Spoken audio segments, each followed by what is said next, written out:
Hello everyone. In this lecture, let's try to build digital clock using our microcontroller PIC16 of 877A. So for building this, we are just going to interface DS1307 real-time clock calendar IC to our microcontroller. So in the previous two lectures, we just configured I2C module in our microcontroller, and also we saw some of the programming sequences for implementing I2C communications. So this is a continuation from the previous two lectures, and in this lecture we are just going to use the programming sequences that we have discussed in the previous lectures. So let's go to the programming part, and here you can see these are the macros for LCD, and these are the functions that we are going to use for interfacing LCD to our microcontroller. So these are the same functions that we saw in the LCD lecture. So I hope there is no explanation needed for this. And nextly, this function is used for converting the BCD data that we are receiving from the DS1307 to ASCII for printing that onto the LCD. So we discussed about this function in the previous lecture, and this function is used for converting the decimal values that we are providing in the program to BCD before transferring the data from our microcontroller to DS1307. So we discussed about these two functions in the previous lecture. I hope you remember that, and we are just going to see two more functions in this lecture. That is, the first function is for writing to DS1307, and the second function is reading from the DS1307. And you can see here are the macros for DS1307 addresses and the internal register address of DS1307. This also we declared in the previous lecture, and in this lecture we are just going to see only these two functions as new functions. So using this function, we are just going to write 7 datas to DS1307, that is in 7 register places of DS1307, and using this function we are just going to fetch those 7 register address data available in that DS1307. So let's come to the main function. Initially we are just going to make the I2C pins as input. As we know, the clock pin is RC3 and data pin is RC4. Once we have configured these two pins in I2C mode, we know that these pins will be configured in open drain configuration. So we will make this pin as input before continuing with the process. And secondly, we are just going to configure the I2C mode in SSPCon register. Coming to the datasheet of our microcontroller, you can see we just want to enable the synchronous serial port enable bit from the SSPCon register for enabling the I2C communication, as well as we just want to set the mode using this LSP 4 bits, that is SSPM0 to SSPM3. So for setting the microcontroller as master in I2C communication, I can give a value of 1000 to these 4 bits. I can give a value of 1000 to these 4 bits. So this will set the microcontroller in I2C master mode, and the clock for the I2C communication will be given by the formula F oscillator divided by 4 into SSP add plus 1. So we know that this F oscillator is nothing but the system clock, that is 20 megahertz, and the clock of the I2C communication will be depending on the device that we are interfacing. So let's go to the datasheet of DS1307. You can see this serial clock frequency for this device is 100 kilohertz. So we will take the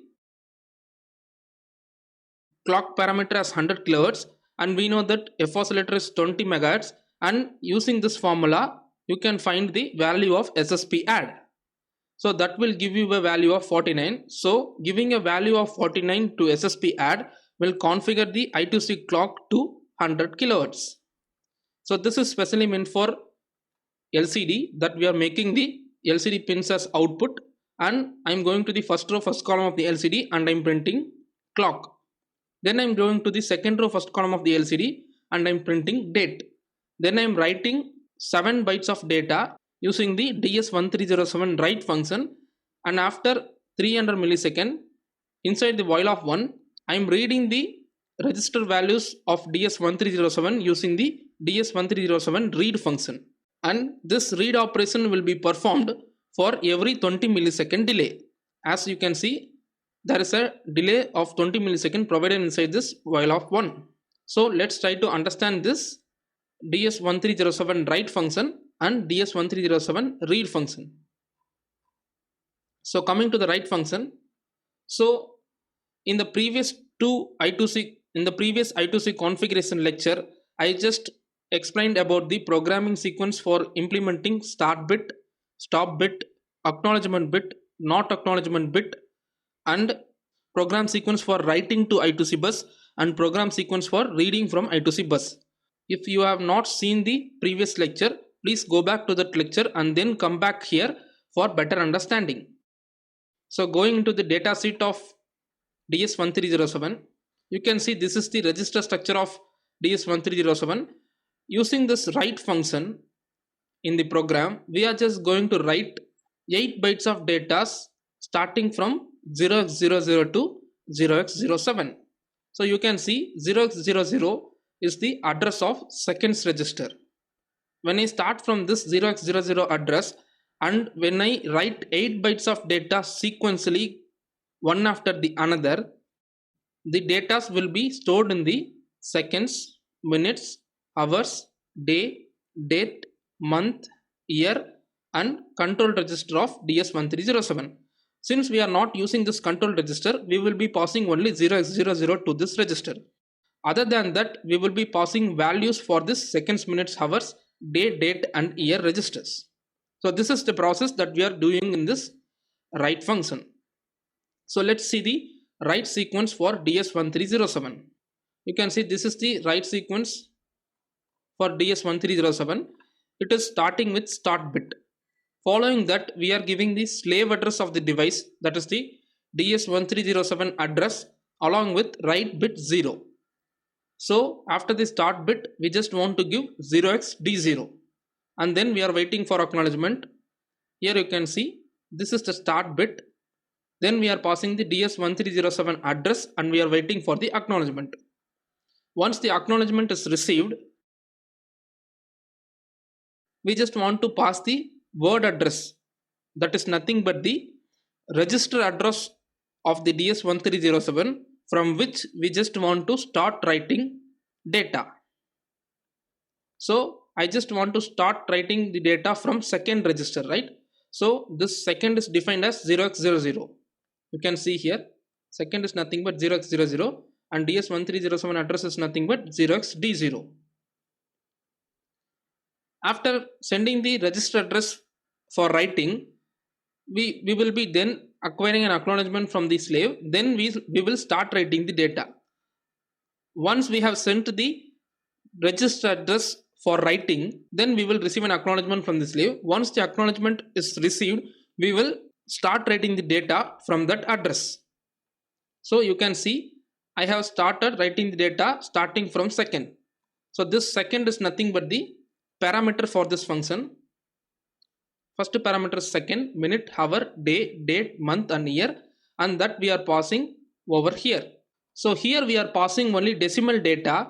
So before sending that to the DS1307, we just want to convert the decimal data into BCD. As we know, this DS1307 IC can only use BCD data for processing. So that is why we are using this decimal to BCD function for converting the decimal data into BCD before passing that value to the I2C bus.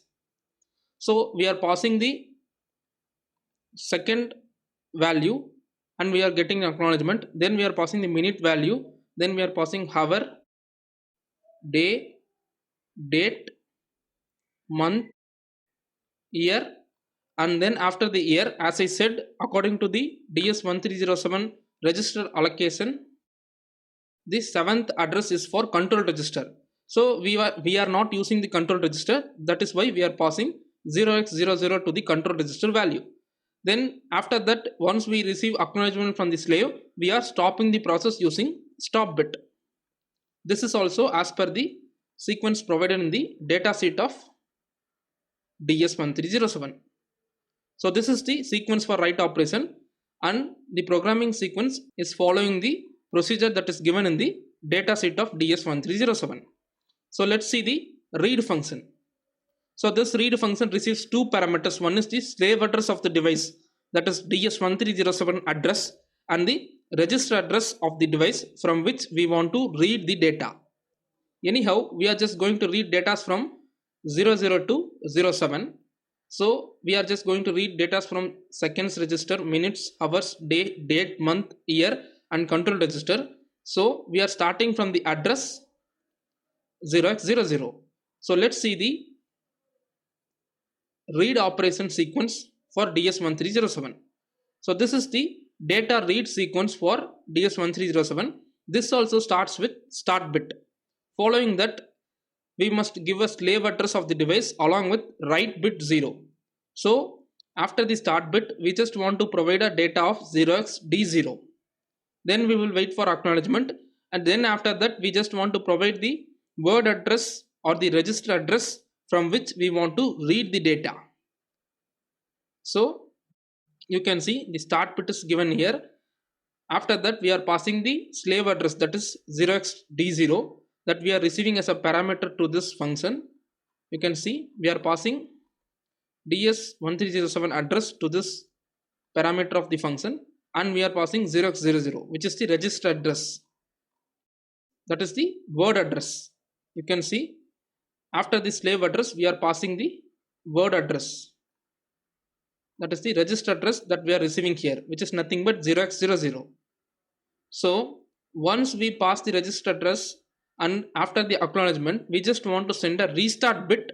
Following that, we just want to send the slave address with read bit, that is we just want to send 0xD1. So here is the restart bit. Following that, we are passing 0xD1, which is nothing but slave address plus 1. We know the slave address is 0xD0. If I add 1 to that, the value will be becoming 0xD1. So we are passing 0xD1 to the I2C bus. After that, we are receiving an acknowledgement from the slave.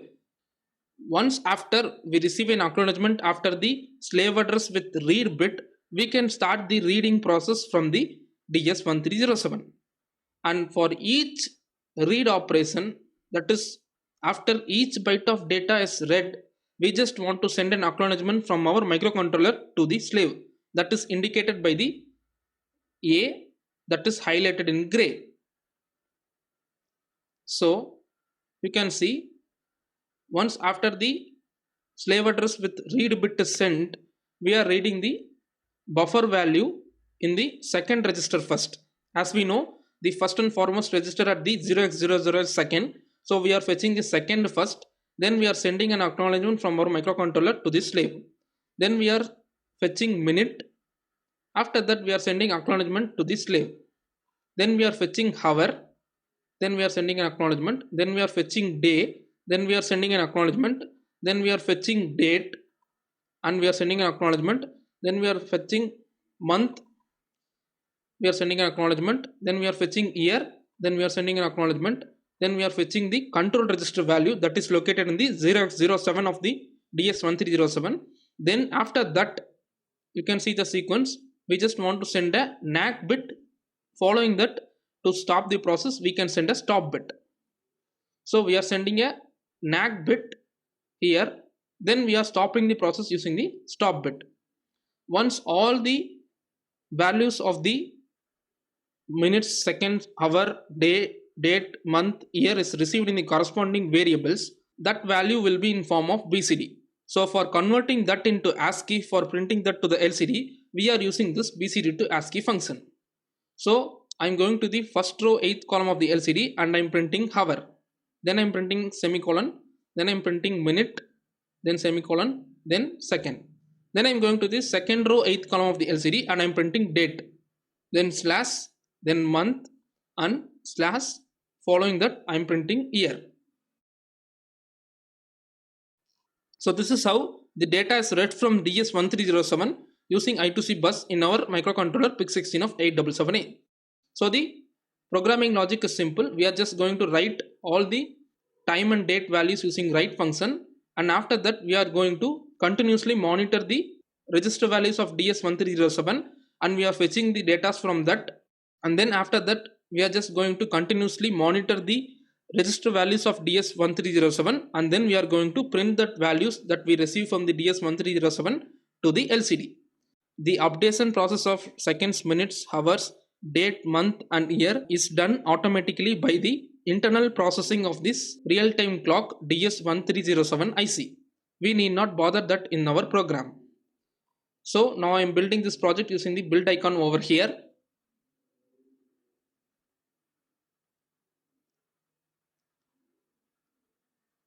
So the build is successful now. Now coming to the simulation circuit, double click the IC to load the program. The project is already loaded. Now I am playing the simulation using the play button in the left bottom corner of the window. You can see this is the I2C debugger, and the value of the time that we have loaded in the program is given in the time and date section of real-time clock, and you can see the value of second is automatically updated in the LCD as per the time loaded by us in the program.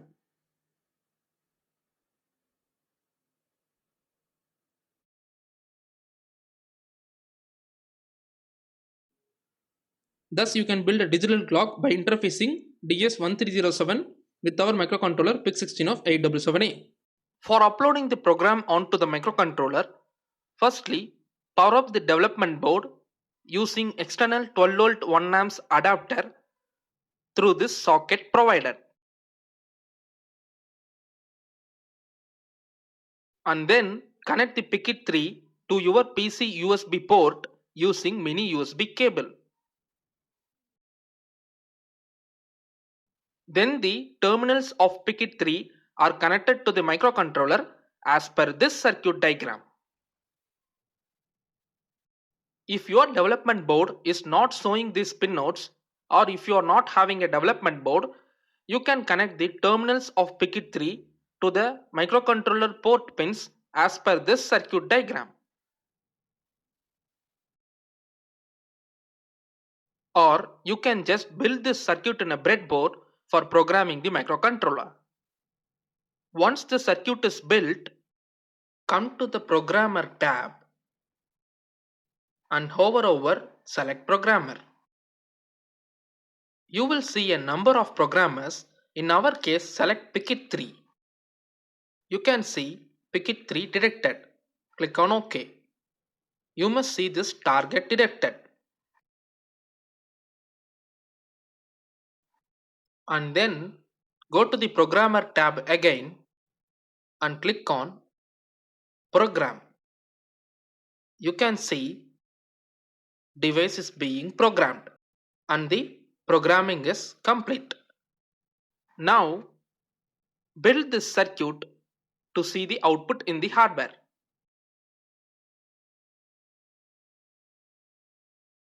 And you can see this is the output that I got in my hardware.